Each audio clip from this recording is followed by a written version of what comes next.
Have you ever heard of an entire country getting trillions of rupees richer, but nobody actually started spending more? It sounds strange, right? Well, today we're diving into India's really fascinating gold paradox to figure out exactly why a massive boom in wealth didn't spark a boom in spending. It all starts with this number, and it's a big one: 3.24 trillion rupees. That's the staggering amount Indian household wealth grew by recently. And pretty much all of it is thanks to the soaring price of just one single asset. And you guessed it, that asset is gold. Now, to really understand the scale here, you have to know that Indian households collectively own about 24,000 tons of gold. That is a massive 11% of the entire world's gold reserves, and most of it is held as jewelry. And this brings us right to the heart of the mystery. Standard economic theory tells us that when people feel richer, they spend more. It just makes sense. But in India, despite this incredible surge in paper wealth, consumer spending has barely moved. So what is going on here? Okay, first things first, let's break down where this massive windfall even came from. This wasn't your typical stock market rally, and it wasn't a big surge in new jobs. Nope, this wealth pretty much appeared overnight, and it was driven entirely by the skyrocketing price of gold. The price of traded gold has effectively doubled since just 2024. I mean, a 100% rise like that is what directly translates to that 3.24 trillion rupee increase in net worth we talked about. It's a huge windfall. Well, at least on paper. And this leads us right back into the paradox. You'd think with trillions more in the bank, theoretically at least, that cash registers would be ringing off the hook. But the reality on the ground? It's a very different story. This really highlights the major disconnect.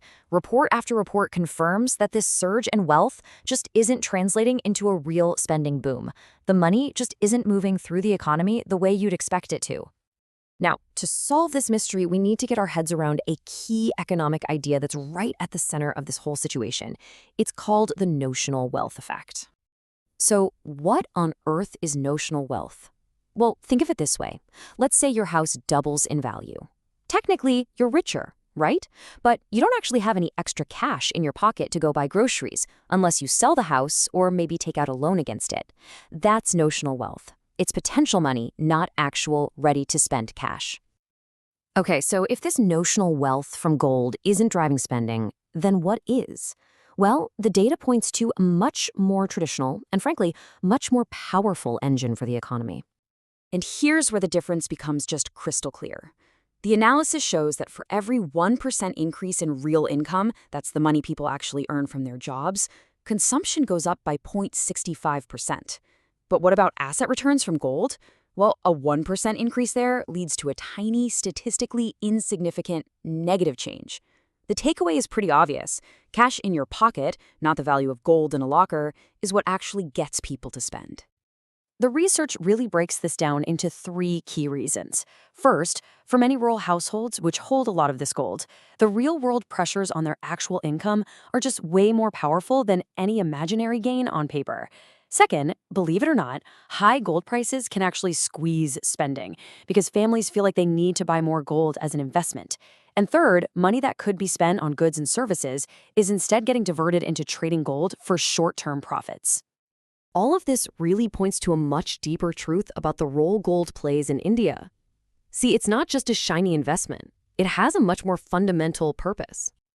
For millions and millions of households, gold is the ultimate safety net. It's a contingency asset, right? It's that financial cushion you set aside for emergencies, like a medical crisis or a bad harvest. It's just not seen as a pot of money you dip into for a new phone or a car. And this quote from the research really just hits the nail on the head. You might think, oh, people are borrowing against their newly valuable gold so they can go shopping. But the reality is the exact opposite. The surge in gold loans isn't a sign of confidence at all. It's a sign of economic distress. People are tapping into their safety net because they have to, not because they want to. So, we end with this thought. India's gold paradox teaches us a really powerful lesson. Being richer on paper and actually feeling prosperous are two very, very different things. It shows us that real, stable income is what truly empowers people and drives an economy forward, not just the fluctuating value of an asset that's locked away for a rainy day. It really leaves us asking, what truly defines our economic well-being?